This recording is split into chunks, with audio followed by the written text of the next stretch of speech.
اے سننے والے انسان، ذرا اس گھڑی کا تصور کر جب تیری سانسیں اکھڑ رہی ہوں گی، جب تیری نظر دھندلا رہی ہوگی، تیرے ارد گرد تیرے بچے، تیرے ماں باپ، تیرے جگری یار کھڑے رو رہے ہوں گے، لیکن تو انہیں چپ نہیں کروا سکے گا۔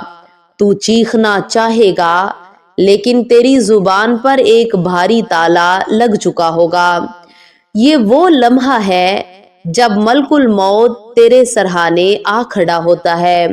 وہ روح جو برسوں اس جسم میں رہی اب نکلنے سے انکار کرے گی، جیسے کانٹے دار ٹہنی کو ریشمی کپڑے سے کھینچا جاتا ہے، ویسے ہی روح کو ہر رگ اور پٹھے سے کھینچ لیا جائے گا۔ یہ دنیا، یہ مال، یہ عہدے سب یہیں دھرے رہ جائیں گے۔ آج تیرا سفر شروع ہو رہا ہے ایک ایسی دنیا کی طرف جہاں واپسی کا کوئی راستہ نہیں۔ پھر وہ وقت آتا ہے جب تجھے کپڑوں سے آزاد کر دیا جاتا ہے۔ وہی جسم جسے تو مہنگے صابن اور خوشبوؤں سے سجاتا تھا، آج اسے دوسروں کے رحم و کرم پر چھوڑ دیا گیا ہے۔ غسل دینے والا تیرے ہاتھ پلٹتا ہے تو پلٹ جاتے ہیں، سر جھکاتا ہے تو جھک جاتا ہے، تیری اپنی کوئی مرضی باقی نہیں رہی۔ وہ سفید کفن جس میں نہ جیب ہے نہ کوئی رنگ تجھے پہنا دیا جاتا ہے۔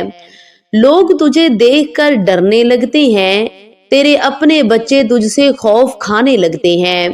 کل تک جو تجھے گلے لگاتے تھے آج وہ تجھے چھونے کے بعد نہانا ضروری سمجھتے ہیں۔ اے انسان، کیا یہی تیری کل کائنات تھی؟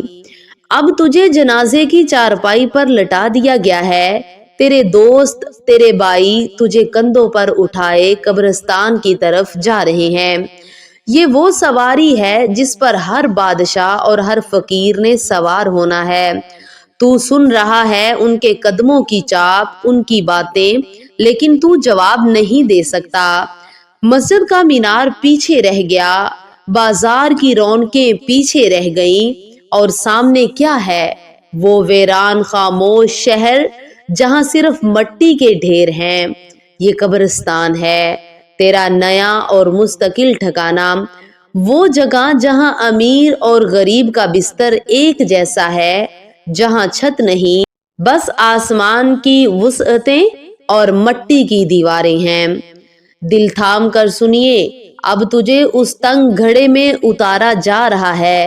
وہ لوگ جو تجھ سے محبت کا دعویٰ کرتے تھے آج وہی اپنے ہاتھوں سے تجھے مٹی کے حوالے کر رہے ہیں۔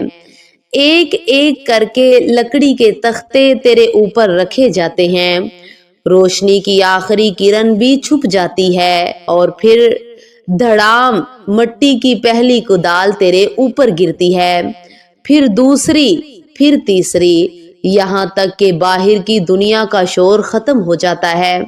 اب تو ہے اور گھپ اندھیرا ہے، وہ اندھیرا جسے تو دنیا میں ایک لمحے کے لیے بھی برداشت نہیں کر سکتا تھا، اب یہی تیرا اوڑھنا بچھونا ہے۔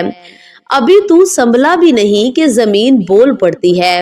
احادیث میں آتا ہے کہ زمین پکارتی ہے، اے آدم کے بیٹے، تو میری پیٹھ پر اکڑ کر چلتا تھا، آج میرے پیٹ میں پڑا ہے۔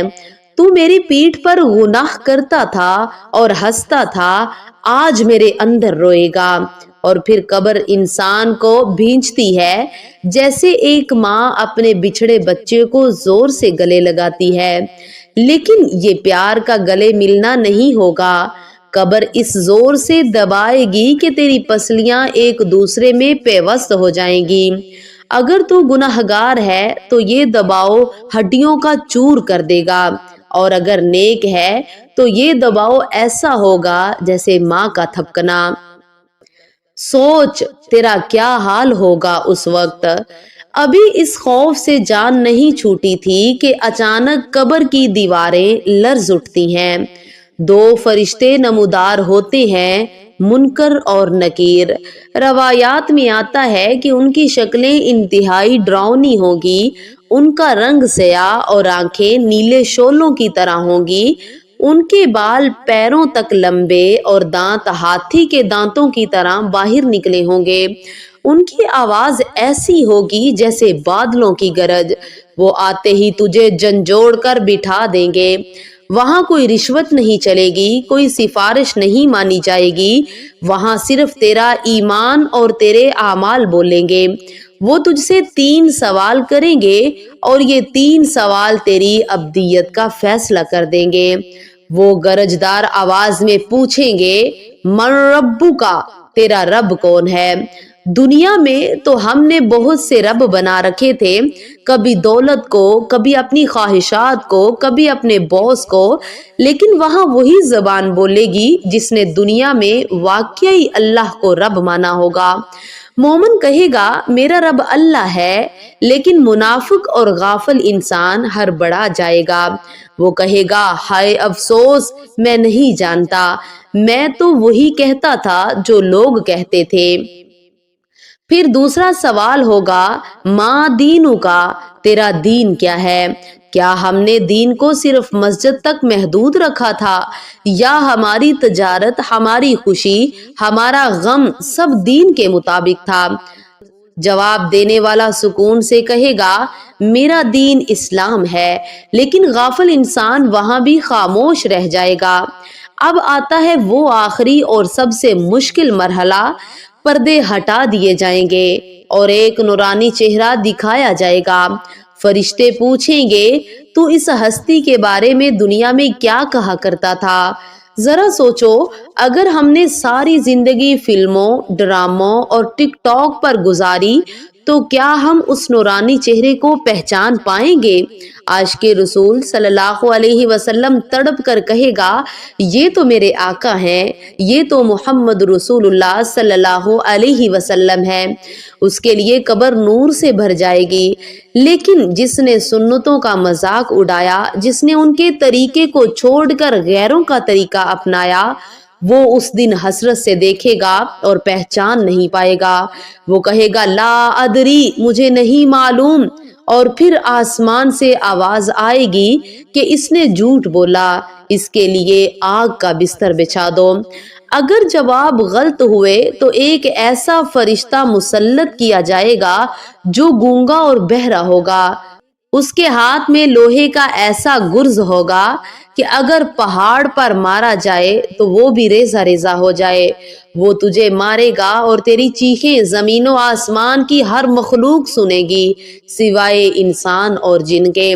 قبر میں دوزخ کی کھڑکی کھول دی جائے گی جس کی تپش اور زہریلی ہوائیں تجھے جھلسا دیں گی، سانپ اور بچھو تیرے مقدر بن جائیں گے۔ لیکن اگر تو کامیاب ہو گیا تو فرشتے کہیں گے ایسے سو جا جیسے نئی نویلی دلہن سوتی ہے۔ تیری قبر کو تا حد نگاہ وسیع کر دیا جائے گا، جنت کی کھڑکیاں کھول دی جائیں گی جہاں سے خوشبودار ہوائیں آئیں گی۔ تو کہے گا اے اللہ جلدی قیامت قائم کر دے تاکہ میں اپنے انعام کو پا سکوں۔ اے غور کرنے والے دل، خدا کی قسم یہ کوئی افسانہ نہیں ہے، یہ وہ حقیقت ہے جس کا سامنا مجھے بھی کرنا ہے اور آپ کو بھی۔ آج ہمارے جسموں میں طاقت ہے، آج ہم توبہ کر سکتے ہیں، آج ہم اس گندگی سے نکل سکتے ہیں جس میں ہم دھسے ہوئے ہیں۔ کیا ہم انتظار کر رہے ہیں اس وقت کا جب کاش کہنے کا بھی فائدہ نہیں ہوگا؟ یہ جوانی، یہ خوبصورتی، یہ طاقت سب مٹی میں مل جانے والی ہے۔ عقل مند وہ ہے جو موت سے پہلے موت کی تیاری کر لے۔ آؤ آج ہی اپنے رب سے صلح کر لیں، آج ہی سچی توبہ کر لیں۔ یا اللہ ہم کمزور ہیں، ہم تیرے عذاب کو برداشت کرنے کی طاقت نہیں رکھتے۔ یا اللہ ہماری قبروں کی وحشت کو دور فرما۔ جب ہمیں اس اندھیرے گھڑے میں اکیلا چھوڑ دیا جائے تو ہمارا ساتھی بن جا۔ یا اللہ ہمیں منکر نکیر کے سوالات کے وقت ثابت قدم رکھنا، ہمیں دنیا کی ذلت اور آخرت کی رسوائی سے بچا لینا، ہمیں اپنے پیارے حبیب صلی اللہ علیہ وسلم کی شفاعت نصیب فرمانا۔ یا اللہ ہمیں ایسی موت دے کہ تو ہمیں دیکھ کر مسکرائے اور ہم تجھے دیکھ کر راضی ہو جائیں۔ آمین یا رب العالمین۔